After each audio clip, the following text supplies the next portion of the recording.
Bom, muito obrigado.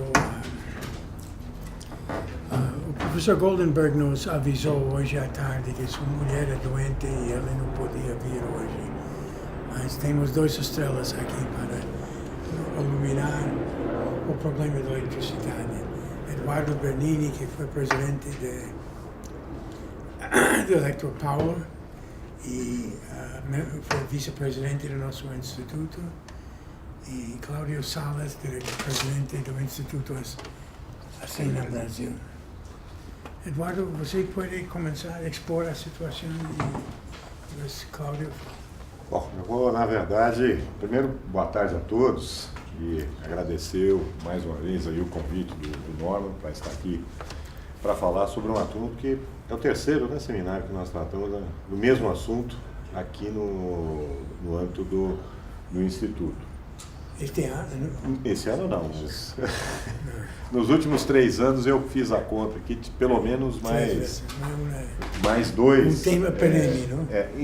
Infelizmente, é um problema que não se resolve.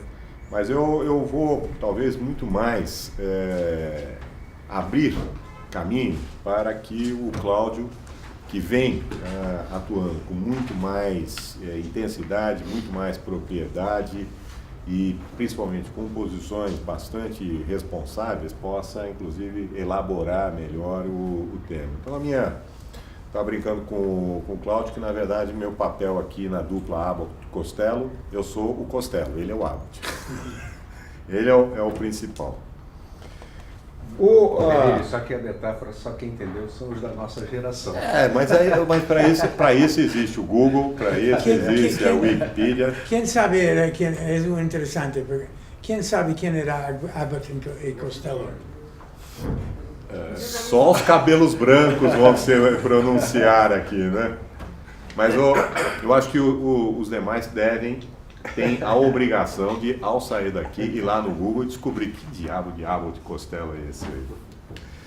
Bom, na verdade, eu vou fazer aqui algumas provocações, né? Porque esse tema é um tema repetitivo, né? O tema do racionamento, ameaça de racionamento, vai ter racionamento, não vai ter racionamento, ele tem assim uma espécie de déjà vu, a gente já viu essa história antes, e ele, no fundo, ele acaba se transformando muito mais num fenômeno mediático do que propriamente um objeto que mereça da parte, tanto da opinião pública, quanto dos meios de comunicação. E, lamentavelmente, apesar de todo o esforço que pessoas como o Cláudio têm feito de trazer essa discussão sobre política energética, sobre formas de garantir o abastecimento de energia de um modo geral, não somente eletricidade, através de políticas públicas duradouras, consequentes e, principalmente, harmônicas, ele vem perdendo espaço para as imagens. Então, uma imagem muito bonita, que acabou fazendo com que o tema racionamento, que vinha sendo alertado pelos especialistas há muito tempo, não é de janeiro, é pegar uma imagem, aí os colegas irem lá na beira de uma represa e olhar assim o cemitério que aparece, a torre que emerge do nada, o que dá uma boa imagem. E isto, na verdade, acaba se transformando quase num reality show. E a essência acaba sendo prejudicada em detrimento da aparência e da maneira como que se foge efetivamente, na maneira como que o assunto é abordado, de se fazer realmente um diagnóstico muito mais sistêmico, muito mais amplo, muito mais consequente, e das implicações que este tema, racionamento, falta de energia, que indiscutivelmente afeta a nossa vida cotidiana.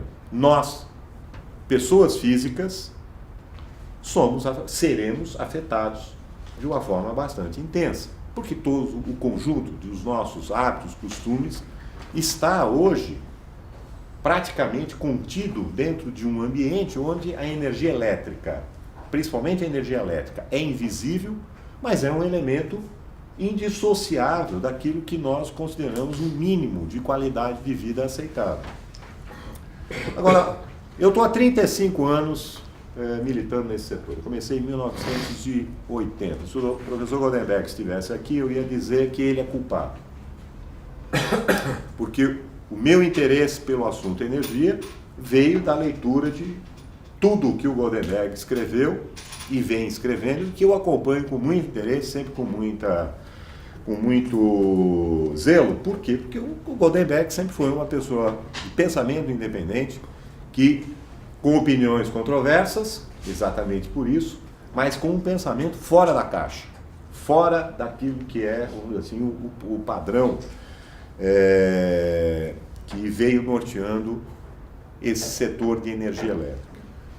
Agora, nesses 35 anos, a palavra crise esteve associada ao meu cotidiano. Sempre estivemos em crise. E essa crise, ela muda de aspecto, muda de aparência, mas nós sempre estivemos em crise. E o meu diagnóstico, do alto da minha provecta, quase senil experiência, é de que nós sempre escrevemos a palavra crise de forma errada. A crise do setor elétrico tinha que ser substituído, o S por cifrão, porque todas as crises envolveram na sua essência um problema de natureza eminentemente econômico-financeiro.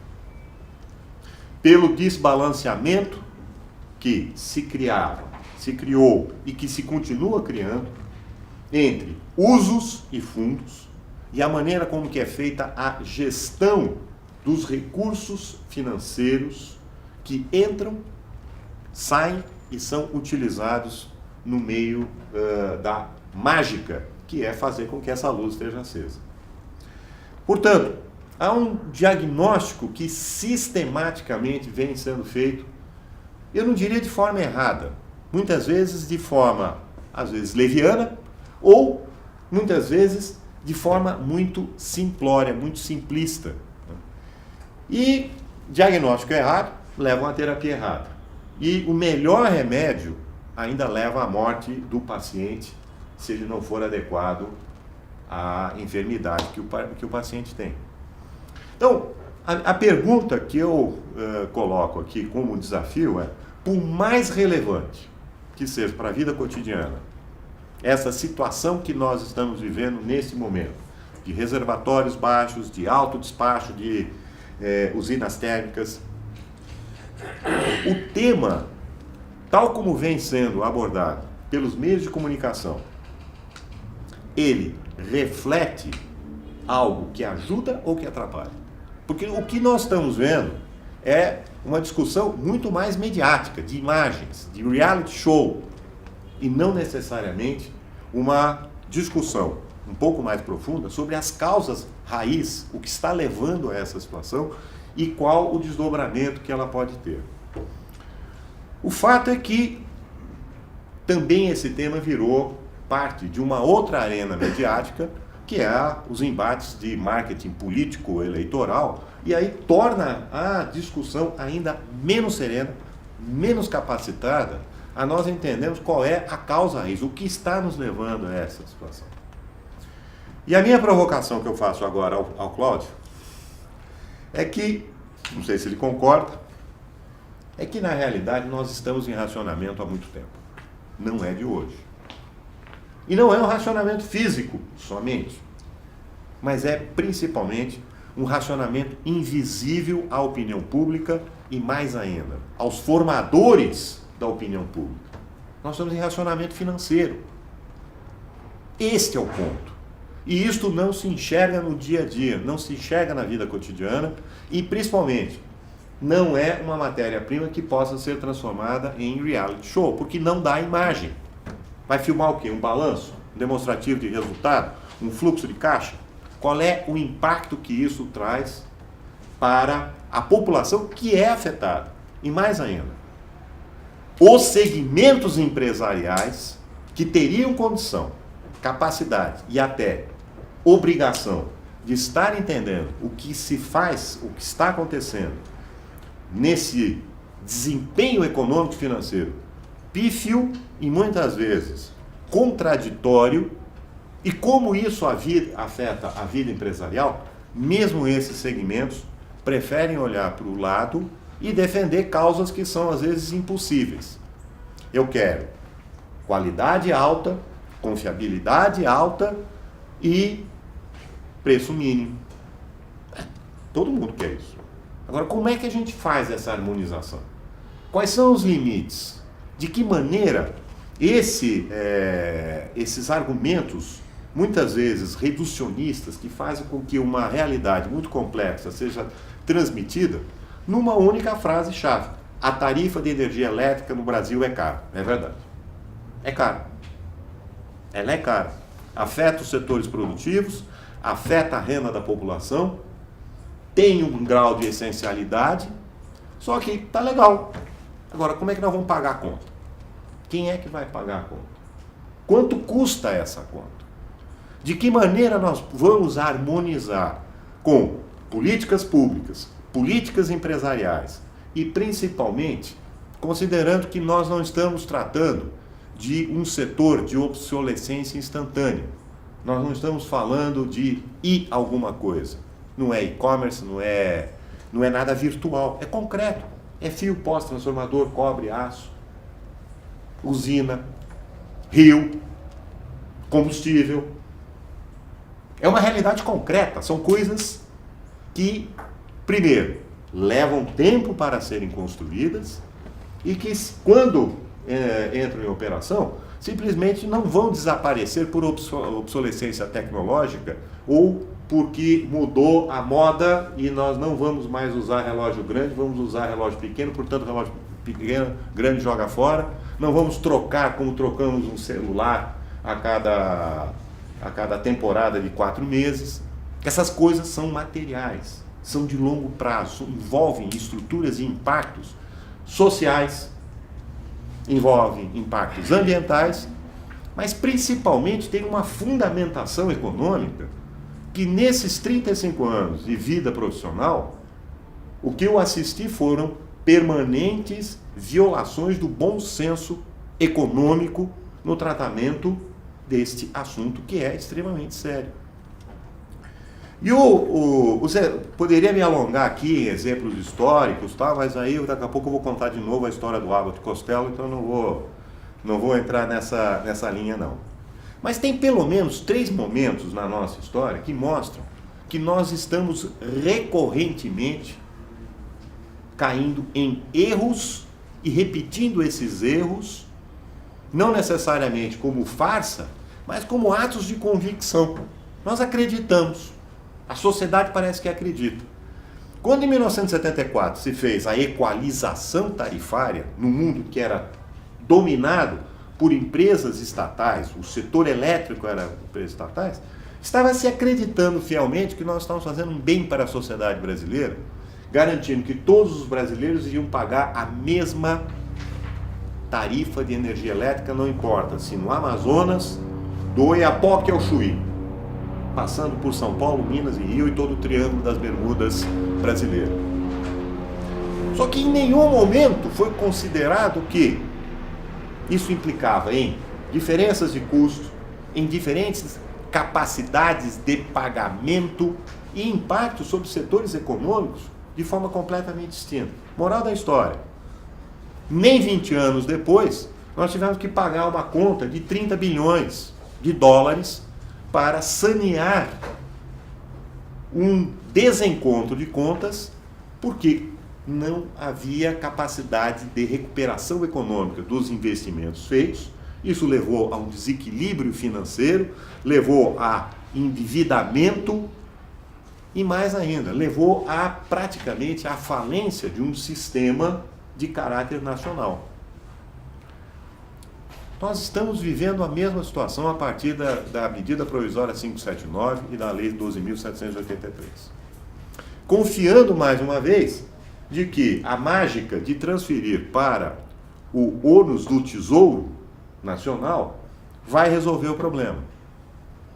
Só que transferir para o Tesouro Nacional pode até ser um instrumento legítimo, desde que realmente nós tenhamos a capacidade de saber, identificar, quantificar quanto o Tesouro Nacional vai ser capaz de recuperar através de incremento na atividade econômica, na capacidade arrecadatória e na destinação organizada de recursos que garantam que no final do dia nós não vamos cair no cheque especial ou nos juros do agiota, porque simplesmente estamos gastando mais do que somos capazes de arrecadar, de gerir. Então, há hoje também um efeito macroeconômico que muitas vezes não é percebido, ou pelo menos não está sendo devidamente tratado. Nós estamos sistematicamente, e tal como mandam os manuais de contabilidade nacional, registrando que estamos fazendo investimentos no setor elétrico, investimentos de geração, investimento em transmissão, investimentos em distribuição e, consequentemente, estamos incorporando no cálculo da formação bruta de capital fixo um determinado percentual. Todo mundo vem discutindo a formação bruta de capital fixo e quanto que a nossa capacidade de investimento é um fator limitador ao crescimento. Legal. 16%, 18% do PIB, bacana. Agora, quando nós temos um investimento que é contabilizado, ele é registrado como investimento no fluxo das contas nacionais de cada ano, mas ele não se materializa. O que acontece?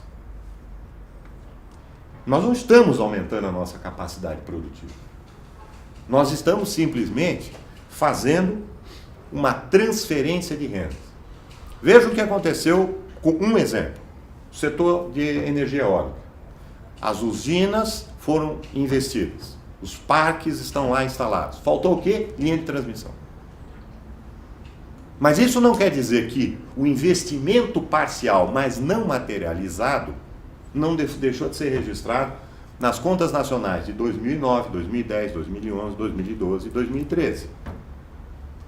Só que, a rigor, pelo fato desses parques eólicos não estarem funcionando, não estarem agregando capacidade, não estarem produzindo nenhum tipo de riqueza, na verdade o que nós fizemos foi, através das empresas que despenderam recursos, contratando empreiteiro, contratando máquina, contratando gente, nós fizemos apenas uma transferência de recursos para esses segmentos, só que não incorporou nada na formação bruta de capital fixo.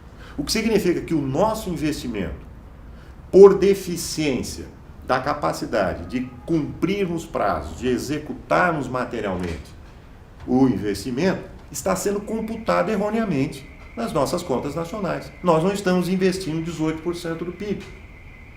E isso tem muitos outros exemplos. Estou pegando um exemplo porque é um gargalo evidente que atraso, má gestão no sentido de não haver uma coordenação efetiva entre o planejado e o executado, cronogramas, custos e toda a métrica que deve ser obedecida, está sendo cumprida. Então, até as nossas contas nacionais talvez precisassem ser revistas. Outro equívoco importante é que, mesmo que nós tivéssemos uma política energética de longo prazo, e não temos, mesmo que nós pudéssemos restringir o escopo, o alcance, simplesmente as opções que a matriz energética pode ter, mais limpa, menos limpa, mais ou menos suja, etc., nós não vamos encontrar uma resposta adequada. Porque o nosso problema não é de capacitação tecnológica, capacitação de pessoas e menos ainda de ausência de recursos naturais. Pelo contrário, nós temos até abundância de recursos naturais. Então, por que nós temos gargalo? Nós temos gargalo porque nós não temos uma gestão de meios, de recursos e, principalmente, não temos um balanceamento entre usos e fundos financeiros. E isto leva também a uma profunda discussão sobre, afinal de contas, que sustentabilidade financeira esse setor essencial da infraestrutura vem mostrando nos últimos anos, décadas. Eu, pelo menos, em 35 anos de vida, posso garantir, nunca esse setor apresentou um quadro estável de sustentabilidade financeira em que origem de funding, retorno e avaliação, seja social, seja empresarial, seja financeira, seja a forma que for abordado esse conceito, nós nunca enfrentamos este leão, esse dragão. E, portanto, o problema é falta de gestão e, sobretudo, de gestão estratégica. Nós não conseguimos estabelecer, como sociedade, como instituições, uma gestão estratégica que seja capaz de dar uma direção, muitas vezes nem de curto prazo, quiçá de médio prazo, de longo prazo, então, não se fala. Então, é um assunto recorrente e vai continuar recorrente. Eu não sei se vocês repararam, mas ele saiu da mídia. Sabe por quê? Sexta-feira choveu. Acabou a imagem. Está chovendo. Acabou a crise. Não tem mais racionamento. Acabou o problema. O Cantareira está depressionando. Os reservatórios não melhoraram por conta de uma chuva. E o problema não é uma chuva. O problema é muito mais amplo, porque não é a discussão pontual, a discussão mediática, tal como vem sendo colocada, de imagens e de impacto, que vai entrar na causa raiz. E a causa raiz é eminentemente de gestão financeira. E isto volta à pergunta. Não se trata também de alimentar um falso dilema. Isto não é da natureza de ser um sistema estatal, misto, privado. Capital é capital. Se o capital não retornar, nós teremos um desbalanceamento de usos e fundos. E se ele não retorna, tem que haver uma fonte que complemente, porque no final do dia as contas vêm. E esta conta, a sociedade brasileira, as instituições brasileiras, reguladores, planejadores, entidades ligadas às políticas públicas, não conseguem enxergar. E aí vai uma crítica também ao setor empresarial. O setor empresarial também não é capaz de se comunicar efetivamente. E fica numa posição acuada, numa posição mediaticamente culpada, porque a tarifa é cara, é porque existem rendas monopolistas, porque estão ganhando muito dinheiro, ou querem ganhar muito dinheiro, e a comunicação se dá de uma forma truncada e assimétrica. A assimetria do poder de influência acaba fazendo com que a imagem que fica tarifa é cara, portanto, eles estão ganhando muito dinheiro e, portanto, discutir as condições, os usos e fundos e o equilíbrio econômico financeiro é porque eles querem ganhar mais dinheiro. Esquecendo simplesmente do fato de que o poder maior que o Estado tem como parte da intervenção no domínio econômico é exatamente regular rendas, mas garantir uma eficiência do capital. O capital não se reproduz se não houver condições adequadas para a sua rentabilização, para a sua remuneração. E ao não enfrentar isso e ao não olhar um fato tão óbvio como esse, nós estamos a cada dia criando as condições para que amanhã, depois e depois e depois, nós venhamos a recorrentemente discutir o apagão da energia elétrica, o apagão das telecomunicações, o apagão das estradas, o apagão de toda a infraestrutura. Porque tudo parte do mesmo composto. Falei demais, não? Cláudio? Falar depois do Bernini é fácil, né? Porque ele já tocou, acho que, dos pontos todos. Mas talvez, bom, em primeiro lugar, Norman, obrigado pelo convite, obrigado Obrigado a todos por vocês sua- pela atenção. Talvez ajude, até para aproveitar o que o Bernini disse, eu dedicar uns poucos minutos um pouco à descrição do que é o setor elétrico e o momento em que o setor está vivendo, porque aí as coisas todas se encaixam, acho que de maneira mais fácil. Primeiro, o setor elétrico ele é complexo mesmo em qualquer lugar do mundo, porque, diferente de outros setores de atividade econômica, ele tem uma característica de ser um monopólio natural, né? Então, precisa ser regulado. O que significa isso? Quer dizer, eu tenho uma rede elétrica instalada, então se eu vou ter um novo consumidor que vai surgir, é mais fácil eu atendê-lo nessa mesma rede, ou mais econômico atendê-lo nessa mesma rede, do que fazer uma outra rede só para atender esse novo consumidor, né? Então, isso é óbvio, é mais fácil. Porém, cria essa situação de monopólio.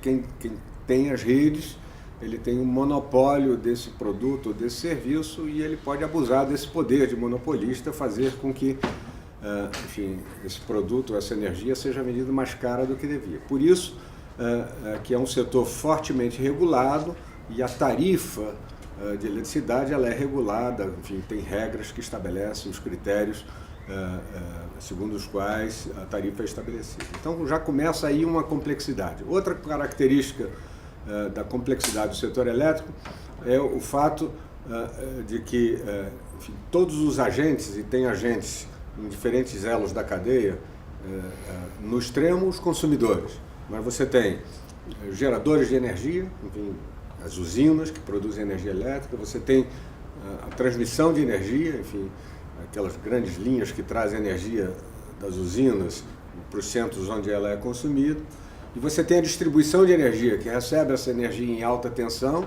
e tem que, enfim, estabelecer uma rede bem capilar para poder chegar na tomada das nossas casas, das nossas fábricas, das nossas lojas, do nosso comércio, enfim, a energia do jeito que ela possa ser usada. Ou seja, você tem pelo menos 3 tipos diferentes de agentes e que são uns dependentes dos outros, né? Então, também isso adiciona um grau de complexidade importante ao setor elétrico como um todo. E, por último, só para destacar as principais, o fato de que nós estamos falando de um produto, energia elétrica, que, diferente dos demais, não pode mesmo ser estocado, né? Digamos que eu esteja no setor de sapatos, né? Eu estimo o mercado de sapato, etc., eu me organizo com os diversos agentes, eu vou produzir 1000 sapatos, e porque eu acho que o mercado vai ser de 1000 sapatos, mas se for 1.200 ou 900, eu vou usar um pouquinho o estoque que eu tinha do ano passado, eu vou estocar um pouco para o ano seguinte. Energia elétrica não. A cada momento do dia e da hora, né, ou do ano, do que seja, enfim, se a demanda de energia naquele momento é de X megawatts, né, eu tenho que ter a capacidade de atender exatamente esses X megawatts, né? Bom, então, mais uma complexidade. Agora vamos chegar mais perto do nosso mundo brasileiro, né? Porque essa complexidade todos os países têm igualmente, né? E lidam com isso cada um no seu jeitão. O que caracteriza o jeitão brasileiro aí quando a gente fala no abastecimento de energia elétrica? É um jeitão, em certo sentido, privilegiado, o fato de que nós temos um parque gerador, enfim, nossas usinas, predominantemente hidrelétrico, né? É privilegiado porque, comparativamente com outras formas de energia, quer dizer, as usinas hidrelétricas elas conseguem produzir energia a menor custo, né? E tanto isso é verdade, que praticamente todos os países que têm potencial hidrelétrico correm para explorar esse potencial de forma econômica ou economicamente sustentável, do ponto de vista econômico, propriamente dito, social e ambiental, né? No Brasil é assim também, só que aqui, comparativamente com outros países, os números são muito eloquentes. Nós temos 80% praticamente da energia que nós consumimos proveniente de usinas hidrelétricas, né? Bom, bacana, isso é bom, em princípio é muito bom, né? Bom, é muito bom, mas agora já chegando ao problema com o qual a gente convive, Bernini apontou muito bem, e faz parte da regra do jogo, a gente convive permanentemente, mais difícil, é bom, porém é mais difícil de administrar dentro de certos parâmetros. Por que é mais difícil de administrar isso? eu vou aqui, por hipótese, supor que nós não tenhamos ou não tivéssemos nenhuma usina hidrelétrica, sem dizer se é melhor ou pior, né? Digamos que a demanda, ou seja, o consumo de energia elétrica aqui no Brasil fosse atendido exclusivamente por usinas termoelétricas, né? Do ponto de vista, talvez, do planejamento, isso porque, digamos, nessa hipótese absurda, a gente não dispusesse de potencial hidrelétrico. Então, do ponto de vista tanto do planejamento quanto da operação, isso seria relativamente mais simples, porque, digamos que eu tenho uma demanda de 1.000 megawatts e eu tenho 12 usinas ou 10 usinas termoelétricas, sei lá, de 100 megawatts para, em princípio, atender essa demanda. Se a demanda crescer um pouco mais, eu faço uma usina a mais ou ligo uma usina a mais. Se ela for um pouco menos, eu ligo uma usina a menos. Enfim, e aí eu vou atendendo. O único cuidado que eu tenho que ter estimando uma projeção da demanda, com alguma segurança, fazer uma projeção de construção de novas usinas que cubram isso. Quando nós temos usinas hidrelétricas, essa decisão deixa de ser assim, tão simples. É claro que eu estou fazendo simplificações extraordinárias, mas ela torna-se muito mais complexa, porque a decisão que o planejador e o operador têm que tomar a cada momento é se, dada uma circunstância, ele não apenas vai, planejando o longo prazo, enfim, se preocupar com a construção de novas usinas que vão entrar em operação daqui a 3, 5 anos, ou o que seja, mas no momento de hoje, no dado momento em que a operação tem que ser feita, a decisão que ele tem que tomar se ele aciona aquelas usinas hidrelétricas de que ele dispõe, vale dizer, consumindo a água que está nos reservatórios, né? Ou se ele guarda essa água para o futuro, temendo uma seca ou temendo um crescimento maior de consumo, né? E já que ele tem que atender a demanda de energia naquele dado momento, isso significaria dizer que ele então vai acionar mais usinas termoelétricas para poder poupar essa água no reservatório. Você vê até pelo tamanho da frase, que é mais comprida, como você tem um grau de complexidade maior que vem junto com as coisas boas que nos traz o potencial hidrelétrico, o parque instalado hidrelétrico que nós temos. Realmente é muito bom ter esse parque hidrelétrico do jeito que temos, porém, ele traz uma dificuldade para a nossa operação, né? Bom, mas isso, para quem é do setor, né, Bernini, é quase que trivial, mas nos traz algumas reflexões. Primeiro, que não é um modelo determinístico, como seria, por hipótese, no caso, só do exemplo de só termos usinas termoelétricas, em que eu saiba com segurança que eu tenho tal usina e se ela está pronta, instalada e eu tenho combustível, eu ligo a chave, ela funciona e produz aquela energia. No caso da hidrelétrica, tem sempre um fator de probabilidade. Bom, como é que vai estar a chuva naquele momento? Como é que vai estar o nível dos reservatórios naquele momento para que então eu possa tomar essa decisão de acionar ou não aquela usina, de guardar ou não aquela água, vale dizer, acionar mais ou menos usinas termoelétricas. Enfim, isso de fato é de arrancar os cabelos, é muito complexo. Tanto que ninguém consegue fazer essa conta em cima da perna. Existem modelos computacionais extremamente complexos, só para vocês terem ideia, a cada rodada do modelo leva mais de um dia rodando os computadores, queimando dados, e modelos esses que eles fazem? Eles representam o sistema como um todo. O que é o sistema como um todo? Todas as usinas existentes, né? Todas as linhas de transmissão existentes, todas as restrições de transmissão existentes, quer dizer, nessa linha passa tanto ou não passa tanto, né? Representa o consumo, como é que ele está se comportando, né? Enfim, ele é um modelo da realidade, né? Só que, como todo modelo, para fazê-lo, ele tem que ter no seu desenho algumas simplificações, né? Mas ele visa a representar essa realidade, né? Bom, e como esse modelo é utilizado? Ele é utilizado da seguinte maneira: bom, como eu tenho que pensar nas probabilidades de se contar ou não com água, com chuva ou com nível de reservatório para atender a demanda num determinado momento, a variável principal que eu utilizo para, enfim, fazer esses ensaios de probabilidade, é o que acontece com duas grandezas, fundamentalmente. Primeiro, com a demanda, que pode ser o consumo, o nível de consumo, que vai se comportar de determinada maneira. Segundo, com a chuva, né? Eu conheço meu parque instalado, está todo representado ali no modelo. Quer dizer, a grande variável que vai mudar o meu cenário, ou os meus diversos cenários, vai ser a quantidade de chuva, que, por sua vez, leva ao certo nível do reservatório. Então, para lidar com essa variável, nós já temos... eu era um garoto quando começou isso, Bernini já era mais do que adolescente, quer dizer, temos 82 anos de história, né? Não é, Bernini? Bernini já estava na faculdade quando começaram a fazer Na verdade, essa é a minha segunda encarnação. Primeiro eu estava junto com o Edison, na invenção da lâmpada. Com o Edison. Não o Arantes, o outro que inventou a eletricidade. Mas enfim... Esse eu ensinei a jogar bola. Pois é, mas então, é exatamente o conhecimento dessa série histórica. A gente conhece o que choveu no Brasil em cada um desses anos, desde 82 anos para cá, né? E nós entramos com esses dados no modelo para fazer simulações do que pode acontecer dali para frente.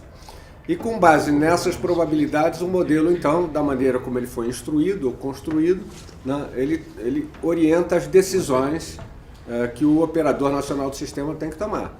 Enfim, que, em essência, são decisões do tipo: ok, guardo água nesses reservatórios, aciono mais termoelétrica, ok, ou estou tranquilo, as probabilidades, os riscos de déficit, etc., estão absolutamente dentro do razoável, eu posso consumir essa água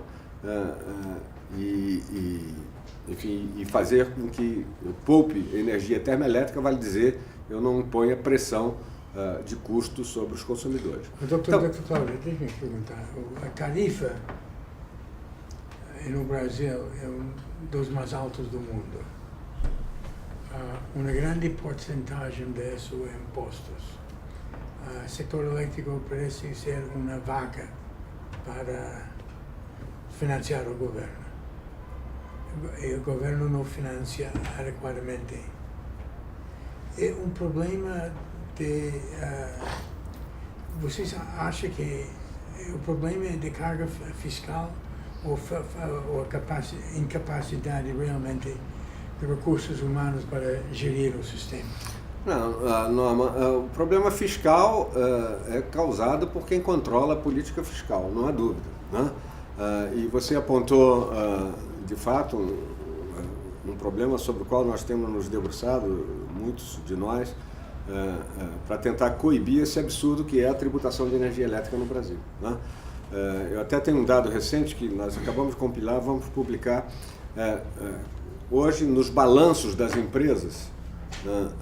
Um dos indicadores que, segundo a CVM, as empresas são obrigadas a registrar nos seus balanços é o demonstrativo do valor adicionado, né? Tem uma definição contábil ou econômica disso. O valor adicionado é o seguinte: você pega uma empresa, né, e você vê todo o custo de todos os produtos ou todos os insumos que ela consumiu para poder produzir o seu bem ou serviço, né? Isso é um valor. O outro valor que é considerado é toda a receita que a empresa tem, o produto que ela vendeu, né? Então, a diferença entre o custo de todos os insumos que ela usou e a receita que ela gerou é o valor que ela adicionou, é a riqueza que a empresa adicionou. E então, o que a CVM exige é que você publique isso e que você diga como foi distribuído esse valor adicionado, né? Então, para onde ele vai? Ele vai para a mão de obra, para os salários, para os empregados da empresa, uma parte, né? Ele vai para remunerar os financiamentos, os empréstimos que a empresa tomou para fazer a sua atividade, né? E ele vai para remunerar os acionistas da empresa, né? E ele vai para o governo, na forma de impostos, etc. Sabe qual é o dado, Norma? Aqui sobre o setor elétrico, eu levantei do dado dos últimos balanços publicados. Eu fiz o balanço de 2012, porque o 2013 ainda estão sendo publicados agora, né? A parte que vai para a empresa foi negativa, menos 1%. A parte maior foi para o governo, 68%. 68% do valor adicionado. Ou seja, do valor adicionado, cerca de 14%, agora eu estou citando de cabeça, mas a ordem de grandeza é essa, cerca de 14% vai para os funcionários, né? Enfim, para pagar toda a mão de obra necessária para a empresa produzir o que faz. Mais ou menos a mesma coisa, 14 a 16 vai para os financiamentos que a empresa tomou e ela tem que pagar por esse dinheiro, né? Para o acionista foi negativo no último balanço, menos 1%, e o governo 68%. Né? Como estão os recursos humanos do setor elétrico? Os recursos humanos estão comprimidos, deprimidos e oprimidos. Né? Quer dizer, o Bernini falou há pouco, e até para retomar o tema, o Bernini falou há pouco do racionamento financeiro. E eu quero dar ênfase nessa expressão porque eu acho que ela é muito verdadeira. E ela liga ao momento que está nas manchetes dos jornais, medo de racionamento, etc. Eu disse, olha, se eu tivesse medo de racionamento, eu já tinha morrido de véspera, porque racionamento financeiro, como diz o Bernini, nós já estamos vivendo. Já estamos vivendo. E ele teve uma origem bem definida, foi uma iniciativa do governo, nessa medida provisória 579, que aconteceu por acaso no dia 11 de setembro, do mesmo jeito que 11 de setembro assistiu, enfim, a queda das Torres Gêmeas e mudou até a economia do mundo. O nosso 11 de setembro foi, enfim, mais localizado, mas foi a queda da sustentabilidade financeira do setor elétrico. Né?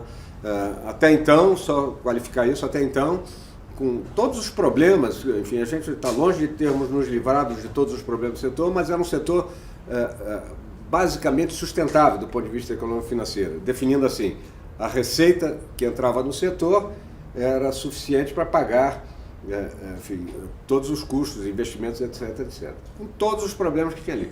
De 11 de setembro para cá, isso não é mais verdade. Hoje, quer dizer, o setor elétrico depende de um soro fisiológico dado diretamente na veia pelo Tesouro Nacional para poder fechar suas contas. Num quadro bastante parecido ao que foi na década de 70, agravado na década de 80, que levou à destruição do setor elétrico, que Bernini descreveu, e diante da qual nós estamos hoje. Então, quando se pergunta como é que estão os recursos humanos do setor elétrico, quer dizer, quem está no setor elétrico convivendo com essa realidade, ele está comprimido, deprimido e oprimido, porque ele tem essa visão, que aqui eu estou sumarizando. Então, isso impacta a qualidade de gestão. Por exemplo, o Operador Nacional do Sistema está um grupo que realmente gira, opera o sistema. Está sendo bem, nesse nível de operação, está sendo bem operado? Olha, Norma, por definição, lá no Instituto, e eu conto com a compreensão de vocês, a gente foge dos adjetivos. Né? Tá bom, tá bem, tá ótimo, tá mais ou menos. Por disciplina, eu tento não abordar desse jeito. Até porque as questões são muito complexas para a gente sumarizar demais. O Operador Nacional do Sistema, do ponto de vista de recursos humanos, ele não teve, objetivamente, não teve nenhuma limitação para contratar gente qualificada do jeito que ele acha que deve contratar. E há gente qualificada? Tem gente qualificada lá, não há dúvida. Né? O problema, Norma, que talvez tangencia situações que a gente está hoje, tem a ver com diretrizes que vêm lá de adiante. Né? Eu vou dar um exemplo concreto, porque por acaso isso foi coisa que eu andei levantando hoje. Né? Vamos olhar, nós tivemos uma situação... Gostamos de novidades. Uma situação de 2000 hoje, em que na prática se fala em dados da realidade. O nível de reservatório hoje mais baixo do que foi, ou empatando, ou até mais baixo do que foi em 2001, quando nós tivemos racionamento na mesma data. O que é diferente até 2001, lá estava tão baixo quanto, porém ele estava subindo o reservatório. Aqui, em fevereiro, só em fevereiro ele caiu 5,1%. Né? No Sudeste, que é a região mais importante, são os dados que eu tenho de cabeça. O Sudeste é 70% da capacidade de armazenamento. Então, uma coisa complicada. Né? No mínimo, por mais conservador que a gente queira dizer, desconfortável essa situação. Né? Então, todas as usinas termoelétricas estão sendo acionadas. Né? Agora, tem um outro indicador interessante, que é o seguinte. Uma das medidas, duas medidas são importantes quando nós falamos em fornecimento hidrelétrico. Primeiro é o nível dos reservatórios que nós temos num dado momento. Segundo é a chuva que está chegando, que o apelido do setor elétrico é o ENA, Energia Natural Afluente, é um indicador que diz a chuva que está chegando lá nos reservatórios, né? Então, a chuva que está chegando nesse janeiro foi a segunda pior da nossa história. A chuva que está chegando em fevereiro estava sendo o terceiro pior da nossa história, há uma semana e meia atrás. Vou ver como é que está hoje, mas deve estar por aí também muito ruim, né? Mas nós ainda estamos no período de cheia, teoricamente, que ele também teoricamente só acaba no final de março, início de abril, né? Agora, nós temos lá um dado nível de reservatório, né? E esse nível de reservatório, a capacidade dele equivale a cerca de 4 meses e meio do nosso consumo, tá? Só que com o nível de reservatório do jeito que está hoje, ele é 1,6 meses da nossa carga, tá? Mas isso é um indicador. Agora, comparativamente com 2001, e isso é que é o dado interessante, em 2001, nessa mesma data, nós estávamos com 2,1 meses de armazenamento, né? Ou seja, nesse sentido, a capacidade armazenada, que nós temos armazenada vis-à-vis o consumo que nós estamos tendo hoje, nós estamos hoje com menos tempo de armazenamento possível do que em 2001. Ou seja, do ponto de vista energético, nós estamos sim num momento crítico, né? E que tem que ser enfrentado de várias maneiras. Ainda fazendo comparativo com 2001, uma coisa engraçada, enfim, qual era a conduta do operador nacional, aqui do governo, em relação ao tema? Aqui nós temos assistido que todas as declarações do governo têm sido em duas direções. Primeiro, dizer que a energia é barata porque fez-se um decreto que reduziu 20% o custo de energia. Isso foi anunciado na conta, em cadeia de televisão para todo mundo. Ou seja, dar à sociedade brasileira, ao não especialista, quer dizer, a todo mundo, a certeza de que, por decreto, né, se reduziu 20% do custo de energia. Eu acho isso até engraçado, se não fosse trágico, porque no mundo inteiro, as maiores cabeças do mundo inteiro, né, dedicam a vida inteira, e aí eu estou falando em ganhadores de prêmio Nobel, em Thomas Edison, em ganhadores de prêmio Nobel por esses anos todos, séculos todos, dedicando um esforço enorme para descobrir como produzir energia adequada e de forma mais econômica, né? Aqui no Brasil, revolucionariamente, o cara disse: opa, não precisa isso tudo, eu faço um papel aqui que resolve, né? É claro que não resolve, né? Mas passou a impressão para a sociedade de que a energia, graças àquele papel, tinha ficado 20% mais barata, ou seja, o sinal econômico totalmente errado, né? Induzindo ao consumo. Então, o que diz, retomando o que eu estava dizendo, o que está dizendo o governo hoje? Primeiro, que a energia ficou barata, né?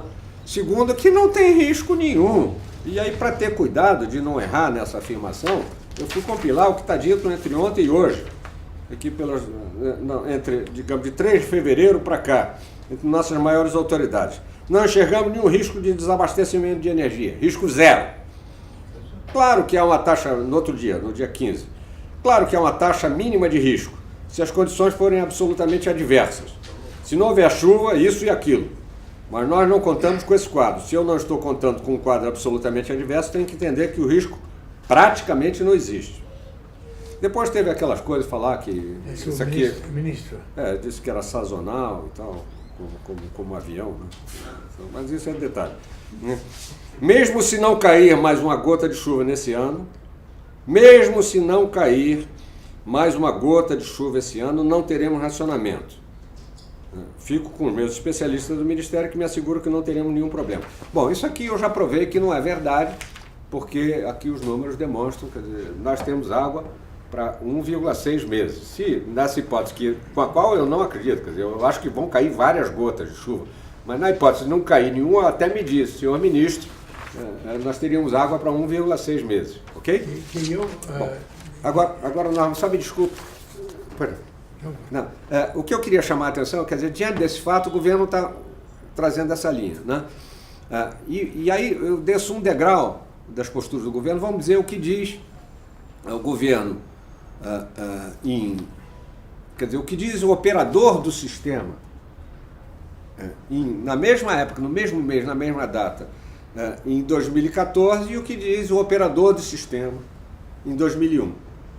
Em 2001, né, ele dizia, olha, devemos terminar o mês de fevereiro com volume médio reservatório na faixa de 35 e não dos 45 que prevíramos em dezembro. By the way, fevereiro está 35,2, ok? Ele dizia lá, devemos terminar apenas em meados de abril, no final do período chuvoso, teremos certeza do estoque de energia disponível para o período de estiagem. Isso é verdade. Né?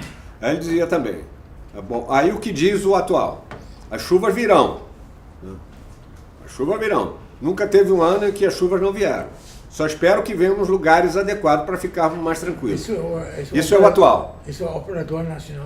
Ambos o operador nacional do sistema. Só, enfim, ele é um manda-chuva. Ele é quem opera, ele é um responsável, um profissional, por sinal, competente. Né? Mas como pode um profissional competente falar deste jeito? Não, mas vamos lá, então deixa eu voltar aqui. Porque aí que está, Norma, o que eu quero destacar aqui são 2 pontos. A situação é muito semelhante. Tá? E semelhante, eu tenho vários indicadores para mostrar a semelhança. Né? Uno é uma leitura técnica, outra leitura política. Isso. O que eu quero destacar é que em 2001 nós tivemos uma postura muito mais prudente em relação ao cenário que nós estamos vivendo, né, do que estamos tendo hoje. Né? Então, eu vou ler aqui as citações que eu anotei. Tá? Ele disse, em 2001, a princípio, no entanto, o presidente do ANS diz que não haverá problema de abastecimento se o volume de chuva nas bacias dos principais rios for equivalente a 85% da média histórica. Ou seja, ele fazia uma previsão com um dado concreto em cima de uma questão climática que ninguém consegue prever com exatidão. Aliás, é importante entender, não há modelo mais complexo, talvez no mundo, do que modelos climáticos. Então, estão todos eles longe da perfeição. Tá? Bom, e por último ele dizia o seguinte, se não chover em março, já a partir de maio, isso ele dizia no dia 3 de março, quer dizer, daqui a 2 semanas, né? Uma semana. Se não chover em março, 3 de março será carnaval. Ótimo. Se não chover em março, já a partir de maio é possível que o governo seja obrigado a adotar um controle de consumo de energia. Ou seja, é uma postura realista e que chamava atenção para o problema que se estava vivendo. Né? Qual é a postura de hoje? Ele dizia que as chuvas virão, de qualquer jeito. Não. O ONS estima que os reservatórios das hidrelétricas no Sudeste têm que chegar a 43% de armazenamento até o final de abril, para garantir o fornecimento de energia adequado ao país. Pelo menos o operador nacional do sistema aqui fez um esforço de sinalizar objetivamente, quer dizer, os riscos aos quais a gente de fato está exposto, que contrastam com o que diz a informação oficial que vindo do ministro. Quando o operador nacional do sistema diz essas coisas, que não vai ver, que fala o ANEEL? Não, a ANEEL ela é ouvinte nisso, né? Porque quem tem esses elementos, quem opera o modelo, quem tem esses elementos... Tem que ver a cobrança, se estão falando esta bobagem. Deixa eu colocar um outro ângulo nesse mesmo caldeirão. O operador nacional do sistema, ele tem como meta e obrigação fazer a gestão dos recursos disponíveis.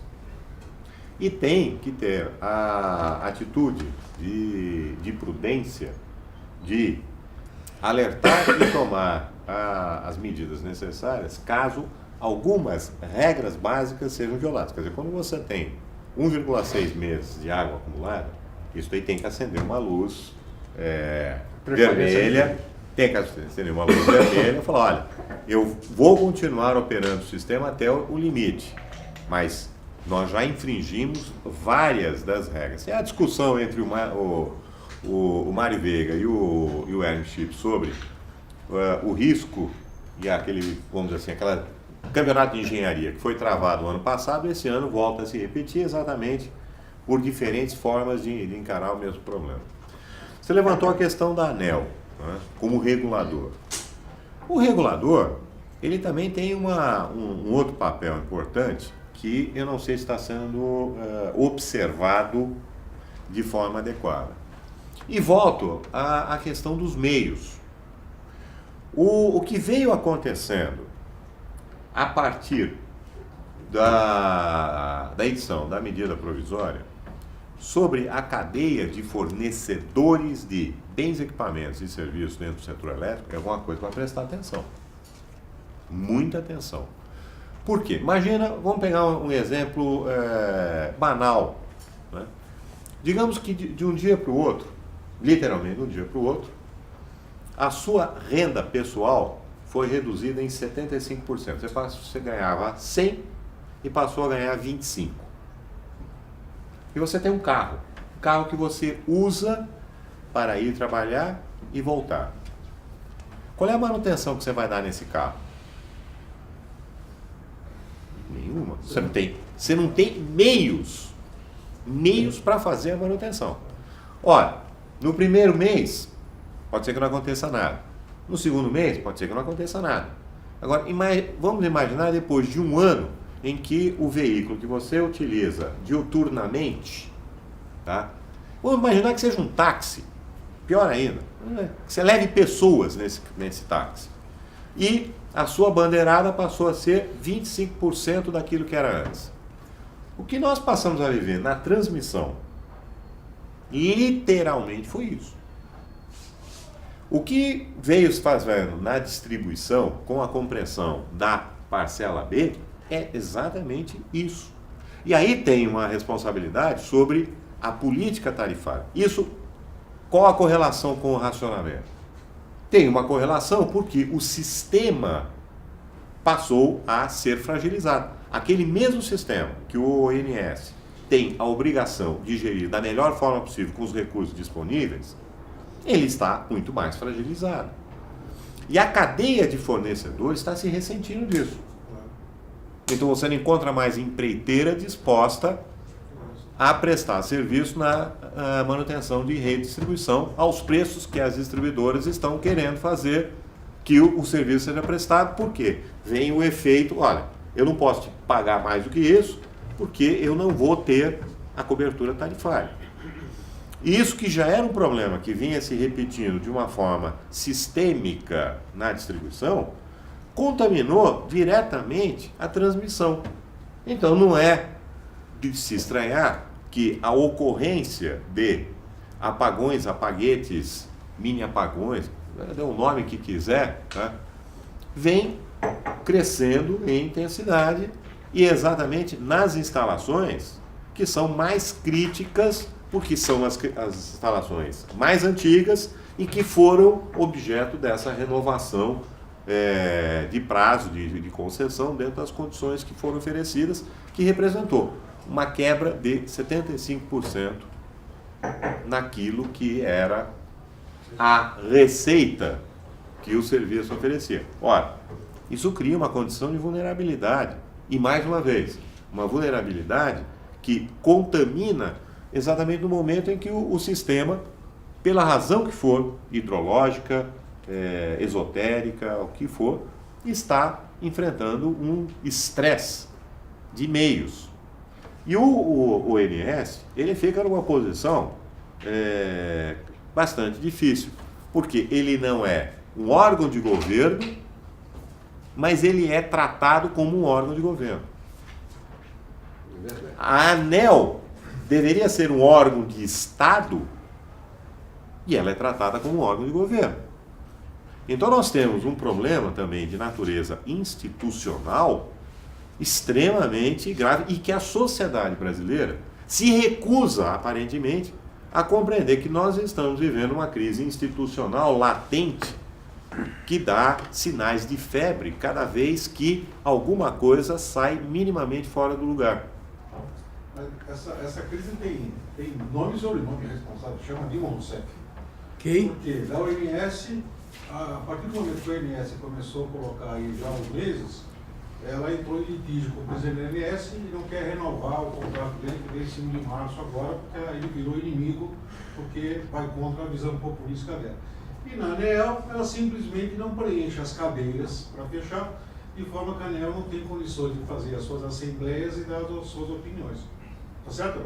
A Dilma simplesmente criou uma visão populista, que esse eu acho que é o grande problema, na minha opinião, numa visão populista. Ela interveio no setor energético ano passado, destruiu as empresas. Quem mexe com o mercado, eu tenho ações da Eletropaulo e outras, elas derreteram, a remuneração derreteu para os acionistas, porque essa senhora acha que o capital ele está à disposição do pessoal e que tem, na realidade, ferre-se o capital e ferre-se o acionista e ferre-se todo mundo, desde que veio a minha parte, como o professor colocou lá, dos 60% do governo. Aí, não se investe, as empresas estão destruídas, tá certo? Não, depois dessa medida do ano passado, e essa senhora não tem coragem de dizer agora que nós estamos à beira de um apagão sem precedente, porque as empresas quebraram. Mas aí, Claro, veja uma contradição. Acha que só ela sabe de energia. O problema é que ela nem compartilha. Ela acha que ela é a única especialista em conhecimento de energia, porque o senhor Lula colocou na cabeça dela que ela é uma gerente de energia. Então ela não respeita ninguém. É hilário a discussão que ela está tendo com o presidente da ONS, que deixou esse senhor numa saia justa, e é um cara muito competente, porque a semana passada ele fez uma avaliação do primeiro apagão que teve, ele fez corretamente. Essa senhora, no mesmo instante, mandou a sua assessoria de imprensa dizer que raio não é possível. E que esse senhor devia estudar um pouco mais, porque raio não vai lá.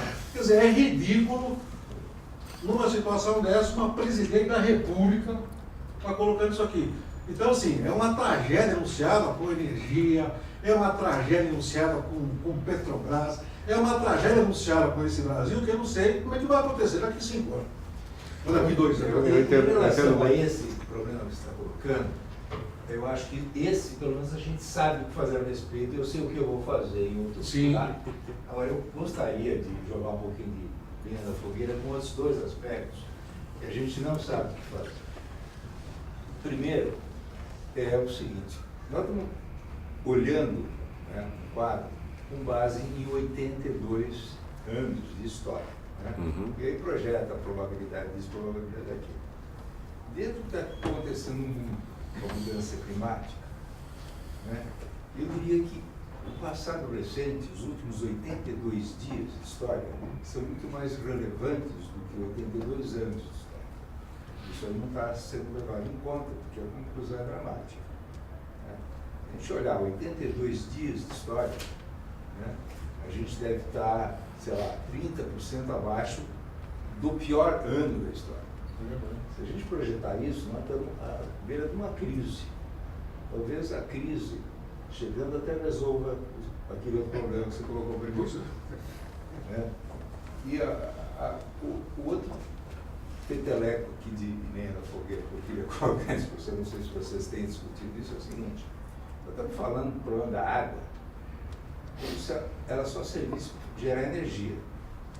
Mas muito antes da gente morrer porque está no escuro, morre por sede. Né? Quanto menos água tem, menos importante é usar ela para energia, mais importante é usar ela para agricultura e para a gente. Né? O consumo humano, né? A gente, na média, cada um de nós aqui morando em São Paulo, gasta 150 litros por dia. Claro que a gente podia reduzir um pouco, mas não dá para ficar sem água. Né? Então, esse conflito, água para energia ou água para as pessoas, é um conflito latente que vai explodir logo, logo. Mas aí você pode... Primeiro, as 2 questões. A primeira, fiquei impressionado com sua sensibilidade. De fato, esses modelos têm que ser questionados, baseados nessa série histórica. Né? E devo lhe dizer, até quem tiver curiosidade pode ir no nosso site, nós publicamos recentemente um estudo onde nós fizemos esse exame. Né? Vamos medir a acurácia dos modelos computacionais que são utilizados no planejamento e na operação. Né? Então, o que nós fizemos? E, como eu disse, de forma simplificada, os dados de entrada são essas séries históricas de energia. Então, já, num primeiro momento, uma luz vermelha se acendeu, porque nós temos a famosa MLT, que é média de longo termo, média histórica de longo prazo do que aconteceu em termos de chuva. Né? Mas quando a gente olha, principalmente no Nordeste, nos últimos 20 e tantos anos, todos os anos, a chuva que de fato aconteceu estava bem abaixo da média histórica. Né? Então já começamos a levantar um questionamento desse tipo. Mas fomos mais adiante, isso foi um dos elementos da análise que a gente fez. Qual foi a análise que nós fizemos para poder identificar se esses modelos, que teoricamente representam a realidade e que têm como output, como saída, a instrução de acionar ou não acionar a usina, enfim, aquilo que nos opera, né? Se eles são precisos nisso ou não. Como é que nós vamos medir isso? É complexo, né? Porém, achamos uma fórmula. A fórmula foi a seguinte: pegamos o modelo, eles têm nome e sobrenome, chama New Wave, Decomp lá, todo mundo seu nome, quem é do setor elétrico, eu vou falar isso toda hora. Pegamos esses modelos e fomos rodar esses modelos, não com base na série histórica, fazendo análises probabilísticas em relação ao futuro. Fomos rodar com dados do passado. Okay? Pegamos 2 anos do passado, que, portanto, nós conhecíamos, na origem desses 2 anos, o nível dos reservatórios, do jeito que estavam, o que de fato aconteceu de chuva, o que de fato aconteceu de consumo, tá? E entramos com esses dados no modelo. O modelo será tido como tanto mais preciso quando, ao final desse período hipotético de 2 anos, o que ele apontar como nível, ok, aconteceu isso, tá, então nós chegamos com o nível do reservatório tem que estar X. Né? Se o que o modelo disser que é X é parecido com o que nós, na realidade, fomos olhar o reservatório, o modelo é bem preciso. Né? Se for diferente disso, o modelo é impreciso. Tá? Na verdade, nós fizemos mais. Nós fomos olhar a sensibilidade dos cenários para 3 fatores. Um é para erros em relação ao consumo. Digamos que o consumo projetado num determinado momento seja maior do que o consumo efetivamente acontecido seja maior do que o originalmente projetado. E do mesmo jeito em relação à oferta de energia.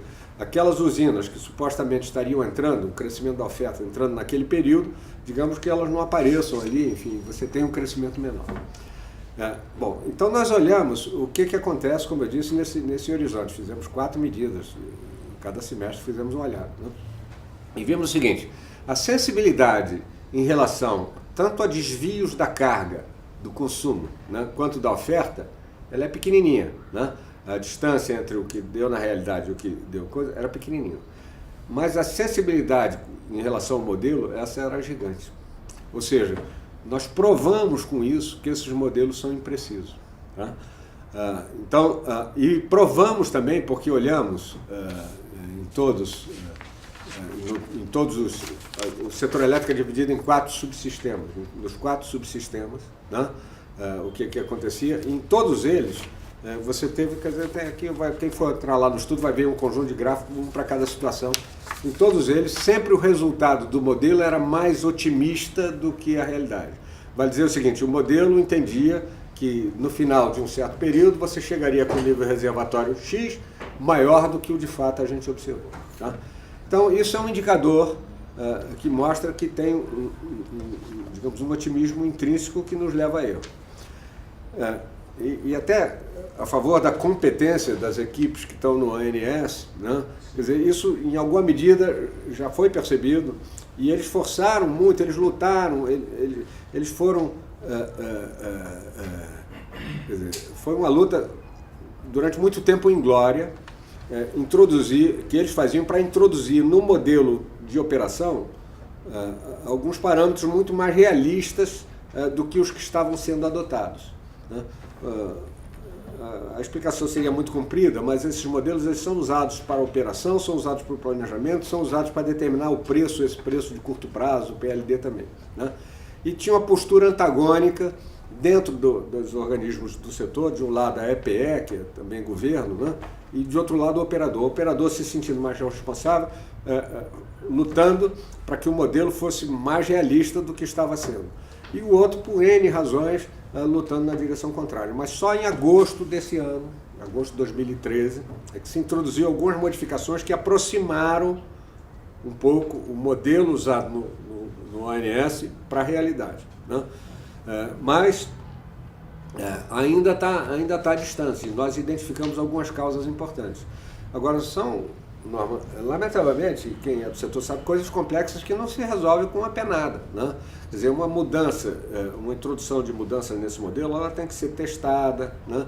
Tem que fazer inúmeros testes de acurácia, e isso não se faz num dia, porque você tem que ter períodos, 1 ou 2 anos de testes dessa coisa, para que você de fato introduza uma coisa que é aprimoramento. A gente já sabe algumas causas importantes, por exemplo. Mas é necessário. É necessário fazer. Assuma que tem um problema. Claro. Se você claro. não assume que tem Claro, um problema, claro. você vai Não, negar por exemplo, sempre. você quer ver uma que é gritante? Esse é o problema. Quer ver uma que é gritante, que a gente identificou e que introduz muito erro? Por exemplo, o modelo, dentro das simplificações do modelo, ele imagina o Brasil como tendo não os 191 reservatórios de acumulação que a gente tem, né? Ou melhor, os 26 reservatórios de acumulação que a gente tem, mas simplesmente reservatórios equivalentes. Ele tem 4, um em cada subsistema. Ao definir, quer dizer, ele faz teoricamente como se juntasse tudo num reservatório só. Ao definir isso, ele se afasta da realidade, porque o reservatório que conta a capacidade operacional dele tem a ver com a coisa física, né? Eu vou dar um exemplo. Reservatório de Serra da Mesa, um grande reservatório. Em 2001, teoricamente, ele podia ser usado, né? Mas na prática não, a partir de determinado momento, porque a água baixou, você tinha uma certa quantidade de água representada nele que, enfim, do ponto de vista do modelo, poderia estar usado. Só que, como a topografia do solo era assim variável, você tinha lagoas, né? Então, lá pelas tantas, para operar a Serra da Mesa, o sujeito tinha que botar uma bomba, tirando a água de uma lagoa, botar na outra lagoa, sabia disso? Então, gente que operou a Serra da Mesa na época disse: Cláudio, eu me lembro, na época ela ainda pertencia à VBC, né? Eu me lembro da dificuldade que era para fazer isso. Ou seja, essas diferenças entre o modelo e a realidade são ainda muito grandes e precisariam ser aprimoradas. Desculpe. E eu vou fazer vou emendar aqui nessa tua explanação, Cláudio, que é o seguinte, e um pouco na linha que você levantou muito apropriadamente sobre a questão da água, né? A água não some, a água está aí. Importante isso, claro. Né? Tem H e tem O e está por aí. O problema é que há mudanças que estão ocorrendo na natureza climática que 82 dias talvez realmente sejam muito mais indicativos do que as 2.000 séries estocásticas geradas a partir de 82 anos de observações. Mas tem um outro problema que é associado a isso e que é um tabu. É um tabu, mas tem a ver com o risco de racionamento e com a capacidade do ONS de operar os meios para atender às necessidades. Quanto tempo nós faz uma batimetria nos reservatórios? Quem? Batimetria. Simplesmente saber o seguinte, eu quero só saber quanto que daquele reservatório não houve sedimentação e, consequentemente, aquilo que é estimado no modelo como o volume útil existe. É simples, parece simples, mas não é tão simples assim, obviamente. Mas nós temos, por efeito de ocupação das margens, carregamento de assoreamento, nós temos uma série de fatores que podem, e nós estamos falando de reservatórios que foram formados nos anos 70, nos anos 50, nos anos 60, né? Porque dos anos 90 para cá nós paramos de fazer reservatório, mas mesmo uma usina de fio d'água tem reservatório. E há um carreamento cada vez maior de sedimentos que vão se Você acumular. diz que não sabemos nada disso. Porque quando o Cláudio levantou a questão da Serra da Mesa, eu estava lá na Serra da Mesa, tá? Realmente foi um problemão.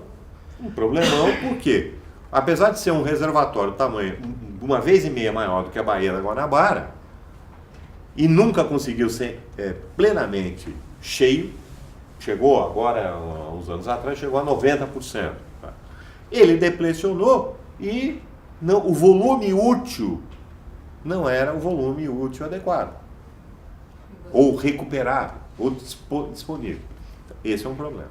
Você Segundo, tem razão, desculpa, só ilustrar melhor o que você está falando. Você tem razão, porque no alto da Serra das Araras tem uma grande elevatória que é um dos os tentáculos de luz do Rio de Janeiro. Uhum.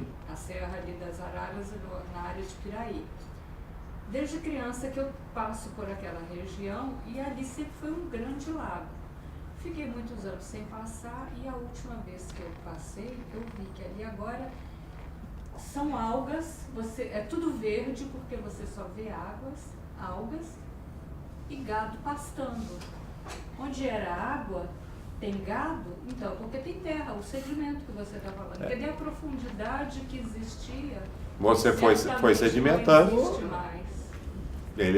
O reservatório não necessariamente está retratado adequadamente dentro do próprio modelo. Mesmo que o modelo seja melhor, tenha sido recalibrado para retratar da melhor forma possível a realidade, existe uma lacuna de informação que é tabu. Ninguém quer pôr a mão nessa história. Interessante. Eu tenho perguntado a tanta gente, como eu tenho trabalhado em Rondônia, eu tenho visto o Rio Madeira com o lixo que leva o Rio Madeira, terra, toras, pedras grandes dos Andes para Rondônia. Eu nunca vi eu sempre pergunto, o problema do assoramento nos grandes represas do Rio Madeira. Ninguém explica isso. Mas esse Elas dizem que tem... esse é um efeito que nós vamos ver daqui a alguns anos. Porque no momento é apenas um cálculo aparente ou uma sensação aparente. Elas resolveram o problema. Mas tem um ponto pior que decorre disso. E que, obviamente, se entrar nessa discussão, a gente vai levar um pouquinho mais de tempo. Que é como foi apropriada e distribuída a energia assegurada entre as usinas brasileiras. Isso foi um cálculo que foi feito o seguinte: você e você. Eu tenho aqui sempre de energia assegurada, e aí não vamos entrar no detalhe do cálculo, mas é aquilo que seguramente cada uma dessas usinas poderá vir a gerar, dadas as condições estabelecidas de segurança energética, tarará.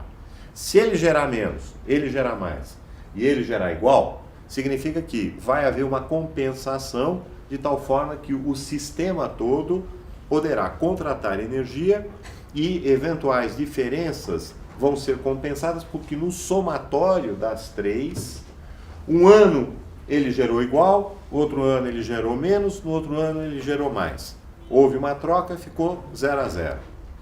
Acontece que essa energia assegurada do sistema está calibrada. Quando ela foi determinada começou em 98, um grande rachuncho, tá? Ela retratava uma determinada situação.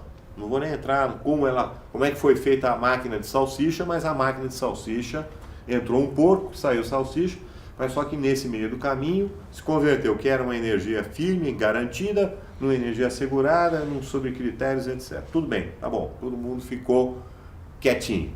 Era para ter sido revista em 2004. 2004 não foi revista. Era para ser revista agora em 2014, porque foi adiada de 2004 em 2014. Não será revista. Mas por quê? Porque caímos no problema financeiro.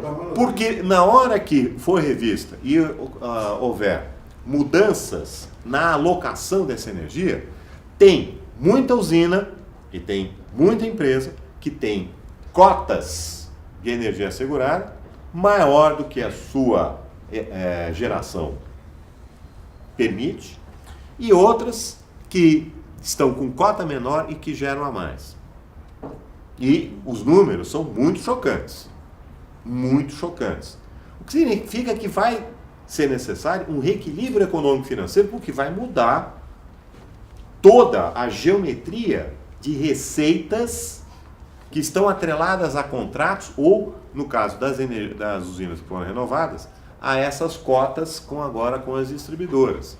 E aí o risco vai cair na distribuidora, porque se a cota que ela recebeu da energia assegurada for revista para baixo, significa que ela vai ter um nível de exposição contratual e vai ter que buscar mais energia. O que significa que o mundo contratual e o mundo físico, no sistema elétrico brasileiro, não estão conversando adequadamente. E, consequentemente, há um risco que os consumidores estão correndo, que não é quantificado e que deveria estar sendo expresso na forma do preço final a ser pago. Gostaria de fazer uma pergunta de um leigo. Aonde é que entra a energia renovável, toda essa problemática? A energia que não depende de água, digamos assim. Olha, ela tem um quadro bonito na parede. Ela tem um quadro bonito. Falta um fundamento político para ela ser facilitada.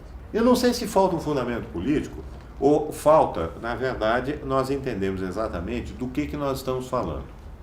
Porque se nós considerarmos o que aconteceu com a energia eólica, tá? Nós temos uma boa história e uma história que nós não sabemos como é que vai terminar. A boa história foi o quê? Qual é?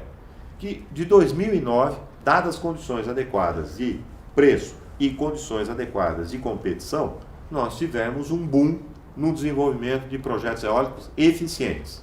Estão conectados à linha de transmissão? Aí agora vamos entrar na história ruim, né? Por quê? Do outro lado, nós tivemos uma série de descompassos na integração dessa energia renovável que tornaram o sistema ainda mais vulnerável, pontualmente. Agora, aonde que nós temos uma política energética que dê as condições adequadas de sinalização de curto, médio e longo prazo, para que, inclusive, a questão dos fundos possa ser efetivamente equacionada e que se possa ter toda uma cadeia de valor que envolve desde o fabricante dos equipamentos, fornecedor de bens e serviços, até o investidor e financiador, dentro de um cenário de estabilidade, porque nós estamos falando de uma decisão de investimento que não vai ser revertida em 6 meses, 1 ano, 10 anos. Você tomou a decisão de construir um parque eólico, ou de fazer um parque solar, ou uma usina termoelétrica, ou qualquer coisa, você vai ter de 25 a 30 anos para recuperar esse capital. Então você não pode tomar uma decisão errada, porque tomou a decisão errada, não tem divórcio. Só tem divórcio litigioso e mesmo assim, olha, muito complicado. Então essas decisões de longo prazo precisam ser sustentadas por políticas de Nas longo linhas prazo. de transmissão. Qualquer coisa, Norma. Não, De porque- colocar um transformador aqui no poste, de substituir um transformador de 75 kVA por um de 150, vai ter uma implicação de longo prazo. Então, aí não pode haver, do ponto de vista até da segurança e do bem-estar do cliente final, que afinal de contas, para que você tem toda essa trapezonga? Porque é para atender a necessidade de alguém. É preciso ter um mínimo de estabilidade e de direção. Ok, eu quero chegar a isso, que sempre temos em nossos seminários muito diagnóstico, muita denúncia, muita lamúria. Perfeitamente. Então, o que fazemos com isso? Que seria as políticas sanas? Trazer uma política sana. Vamos dizer que Dilma desaparece e tudo isso, e gente bacana sobe, e qualificada. Que fazemos com isso? Aumentamos o preço, o povo resiste a isso. Eu posso comentar? Só complementar uma pergunta do colega ali, por favor. Com relação às fontes de energia renováveis, a agência reguladora agora está prevista nos leilões no A-3 ou A-5, considerando fontes eólica, solar e biomassa, que esses novos leilões realizados pela ANEEL, o investimento, a fonte geradora realmente tem que ser com energia renovável. Talvez pensando na sustentabilidade, na escassez de água, vocês acham que esses investimentos efetivamente não serão realizados devido ao payback realmente, como eu já falei, de 25 a 30 anos longo? Ou... Eu posso comentar. Primeiro, uma coisa de conceito, quando a gente fala em renovável, as hidrelétricas estão no âmbito das renováveis, só da conceituação, né? A renovável é aquela que, digamos, o combustível consumido na usina, ele se renova de alguma maneira, né? Então, aí estão as hidrelétricas, estão as eólicas, estão as de biomassa, está solar, por aí, né? Não são renováveis, a nuclear, por exemplo, ou a termoelétrica, digamos, convencional e tal, né?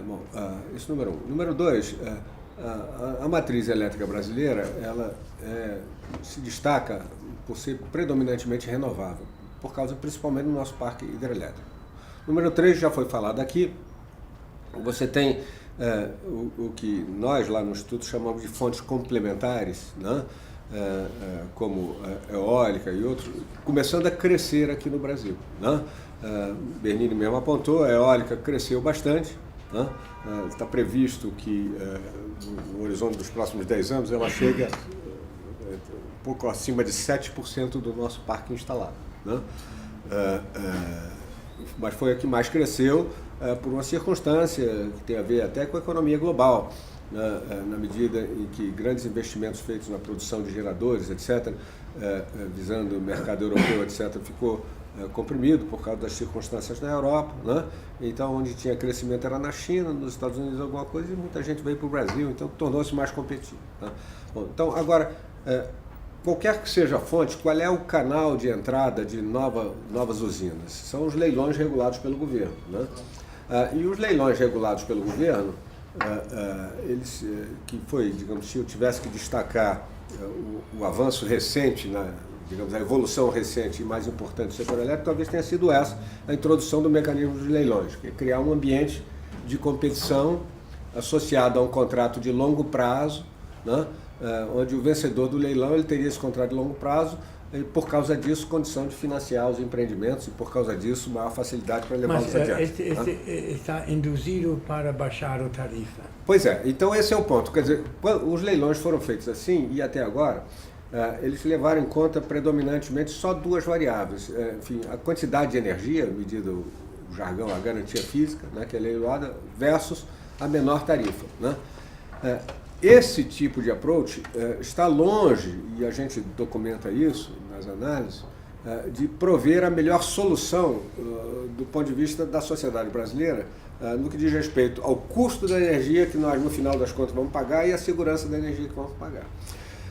Nós fizemos uma análise, temos até, quem tiver interesse, um white paper sobre leilões, que está publicado no nosso site, onde a gente fala disso, quer dizer, da necessidade ou da conveniência de que nas regras de leilão, as regras de leilão fossem modificadas para contemplar também no ambiente de competição, mas uma série de outros atributos que são importantes para a operação do sistema, para a forma como o sistema é de fato operado, onde entram questões de localização de usina, questões de fonte, etc. Quer dizer, você criar mecanismos para que esses atributos, que são relevantes para o operador do sistema, sejam de fato valorizados na competição do leilão. Então, é uma evolução que se pretende. E aí, hoje ainda está sendo feita, ou começou a ser feita recentemente, o governo dizia que não, eu vou fazer um leilão de biomassa, eu vou fazer um leilão disso, mas ainda de uma forma muito errática, muito pouco eficiente, até porque os agentes não têm uma sinalização clara de para onde eles devem dirigir seus investimentos, porque ele não sabe, quer dizer, essas decisões são tomadas em cima da perna de uma maneira muito precária, né? Agora, isso volta, talvez, à questão do norma inicial, enfim, lamúrias, etc. Deixa eu me rebelar um pouquinho com o negócio de lamúria. Eu acho que o fato de a gente ser objetivamente crítico em relação a muitos aspectos não é a lamúria, é o sentido de apontar para apontar realmente com veemência, muitas vezes, né, para de fato descobrir que há caminhos de melhora. E de fato há. E eu acho que nós estamos num momento importante, né? Aqui a gente abordou algumas derrapadas que a evolução do setor elétrico teve aqui no Brasil. Então, só para caracterizar o que eu estou chamando de evolução, indicadores importantes, né? Por exemplo, o abastecimento. Nós hoje atendemos a praticamente 100% da população brasileira com energia elétrica, isso é uma evolução, tá? Número 2, a despeito de apagões recentes, etc., mas os indicadores de qualidade, tirando esse último momentozinho, eles estavam melhorando. Com a perspectiva de longo prazo, tem 2 indicadores que são duração e frequência de interrupções. Eles estavam caindo, vale dizer, a qualidade de serviço estava melhorando, pegando a década de 80, né? Você é do Rio, né? Por lá, lembra? Você não lembra, você era muito menino. Tinha uma marchinha de carnaval, dizia: Rio de Janeiro, cidade que me seduz, de dia falta água, de noite falta luz. E era verdade, né?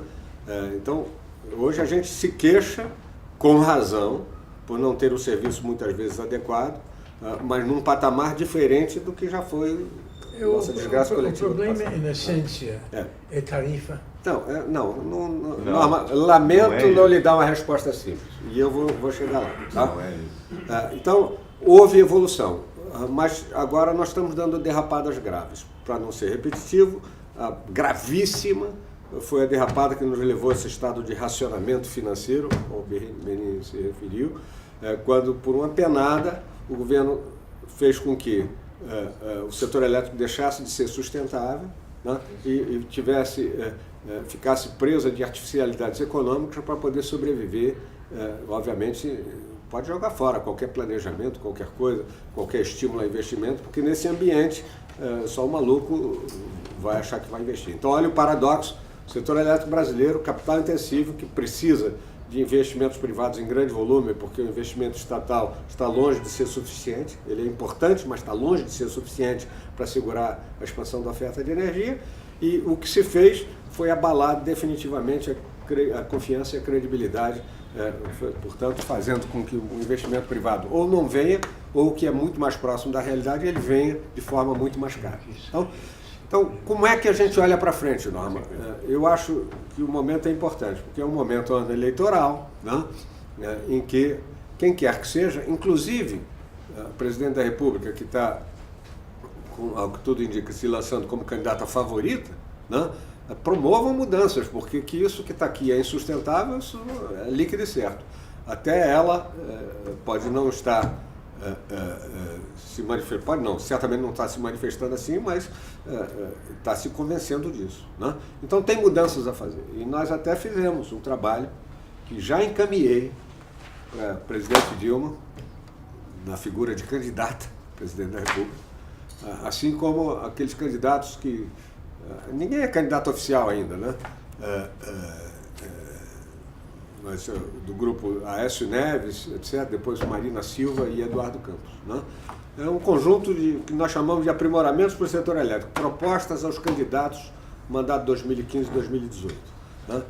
Esse trabalho, até por pedido deles, ainda não os publiquei, mas é coisa de uma semana ou pouco mais, nós vamos publicar no nosso site. Pode mandar para nós já? É isso que eu estou dizendo. Dentro de umas poucas semanas eu vou publicar no nosso site. Se algum dos senhores tiver interesse específico, nos mande um e-mail, eu encaminho por e-mail para vocês. Tá? Mas nós vamos divulgá-lo publicamente daqui a poucas semanas. Estou dando o tempo. O último dos candidatos que recebeu foi na semana passada. Nos pediram tempo para examinar antes de eu torná-los oficialmente públicos. Né? Mas o que é que nós fizemos? Nós pegamos o setor elétrico, dividimos em 3 grandes dimensões, que a nosso ver são as que interessam. A primeira é a adequação da oferta, que endereça boa parte dessas questões que nós falamos aqui. Tá? Para você assegurar que, dado o crescimento do nosso consumo, você tem que ter uma oferta adequada, do ponto de vista social, econômico e ambiental, né? Ou seja, com segurança energética, com o menor custo ambiental possível, e por aí vai. Né? A gente faz um diagnóstico dos problemas que existem hoje, né? E propõe caminhos. Né? Então, questões de licenciamento ambiental estão aí, questões de leilão de energia, enfim, esses aprimoramentos no leilão estão aí. Tudo isso a gente trata nessa primeira dimensão. A segunda dimensão é a que você tocou, que é a questão da modicidade tarifária.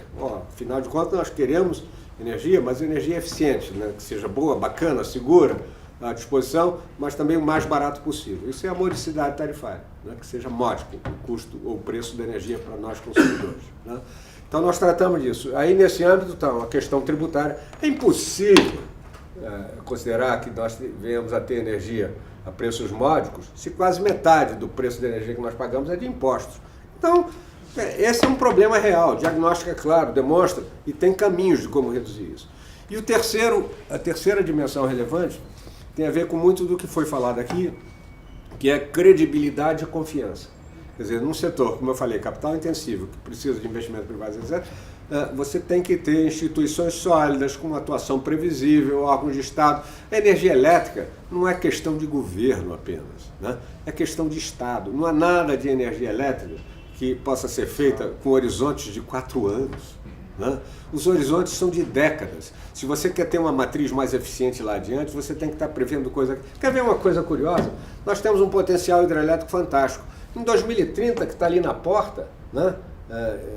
Na porta, nós não vamos ter mais potencial hidrelétrico para explorar, porque já terá sido explorado, né? E o que nós vamos fazer diante disso? Né? Já está se discutindo isso, ou seja, política de Estado, credibilidade e confiança, o que eu chamo de governança corporativa das nossas instituições, né? Enfim, a ANEEL tem que anelar, o ONS tem que ONSA, tá? O governo tem que governar, não pode virar a bagunça que está hoje, em que o setor elétrico é surpreendido e o consumidor é penalizado por isso, por decisões arbitrárias tomadas.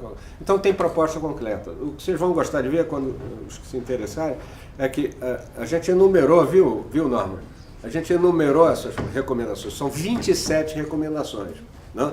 Quem quer que venha se eleger presidente da República vai ter que entrar no mérito desse diagnóstico, tá? Vai ver que alguma coisa precisa ser feita e talvez fique contente de ver que tem até recomendações de caminhos de coisa a fazer. E por último é o seguinte, para alegria, nem todas as recomendações levam a coisas de complexidade extraordinária, sabe?